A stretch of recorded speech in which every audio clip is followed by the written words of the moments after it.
দেশে ফেরা নিয়ে যা জানালেন শেখ হাসিনা।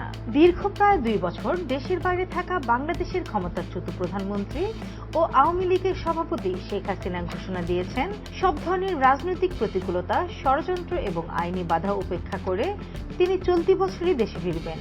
ভারতের সংবাদ মাধ্যম এনডিটিভিকে দেয়া এক বিশেষ ইমেইল সাক্ষাৎকারে তিনি এই দৃঢ় প্রত্যয় ব্যক্ত করেন। নির্বাসিত জীবনে থাকা শেখ হাসিনা স্পষ্ট করেছেন, দেশে ফেরা তার ব্যক্তিগত কোনো উচ্চাকাঙ্ক্ষা নয়, বরং এটি বাংলাদেশের জনগণের রাজনৈতিক অধিকার, গণতন্ত্র, আইনের শাসন এবং মুক্তিযুদ্ধের চেতনা পুনরপ্রতিষ্ঠার সঙ্গে সরাসরি জড়িত। তিনি বলেন, আমি ক্ষমতার জন্য রাজনীতি করি না।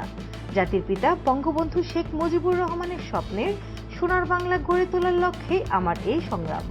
তিনি ভয় পান না জানিয়ে বলেন, 1975 সালের ট্র্যাজেডি এবং 21 আগস্ট গ্রেনেড হামলার মতো কঠিন সময় পার করেছেন। প্রতিবারই জনগণের পাশে দাঁড়িয়েছেন এবং এবারও সব বাধা অতিক্রম করে তিনি তার মাতৃভূমিতে ফিরে আসবেন। দলটির উপর নিষেধাজ্ঞা এবং বর্তমান রাজনৈতিক পরিস্থিতি নিয়ে শেখ হাসিনা বলেন, আওয়ামী লীগ কোনো কাগজে সংগঠন নয়, এটি বাংলার মাটি ও মানুষের ইতিহাস এবং জাতীয় পরিচয়ের সঙ্গে গভীরভাবে মিশে আছে।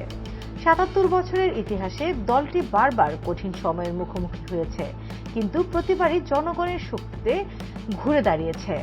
তিনি অভিযোগ করেন, কিছু বাংলাদেশ বিরোধী শক্তি ষড়যন্ত্রের মাধ্যমে জনগণের একটি অংশকে বিভ্রান্ত করে ক্ষমতা পরিবর্তন করেছে, কিন্তু মানুষের হৃদয় থেকে আওয়ামী লীগকে মুছে ফেলা সম্ভব হয়নি। দলের উপর আরোপিত নিষেধাজ্ঞা ও হাজারো মামলা প্রসঙ্গে তিনি বলেন, আওয়ামী লীগের রাজনৈতিক পুনরুত্থান কোনো সরকারের দয়ের উপর নির্ভর করে না। তিনি দাবি করেন, দেশের বিভিন্ন প্রান্তে সাধারণ মানুষ স্বতঃস্ফূর্তভাবে দলটির সমর্থনে মিছিল করছেন, যা আওয়ামী লীগের পুনরুজ্জাগরণের স্পষ্ট লক্ষণ। শেখ হাসিনা উদ্বেগ প্রকাশ করে বলেন, 5 আগস্টের পর বাংলাদেশের মূল ভিত্তি জাতীয়তাবাদ, গণতন্ত্র ও ধর্মনিরপেক্ষতার উপর আঘাত হানা হয়েছে। তিনি অভিযোগ করেন, মুক্তিযুদ্ধের স্মৃতিচিহ্ন ধ্বংস, জয় বাংলা স্লোগান নিষিদ্ধ এবং সংখ্যালঘু ও সাংস্কৃতিক প্রতিষ্ঠানের উপর হামলা বাংলাদেশকে একটি ব্যর্থ রাষ্ট্রে পরিণত করার অপচেষ্টার অংশ। বিএনপি বা অন্য কোনো শক্তির সঙ্গে গোপন সমঝোতার গুঞ্জনকে সম্পূর্ণ নাকচ করে দিয়েছেন শেখ হাসিনা। তিনি বলেন, আওয়ামী লীগ কারোর রাজনৈতিক দয়া চায় না।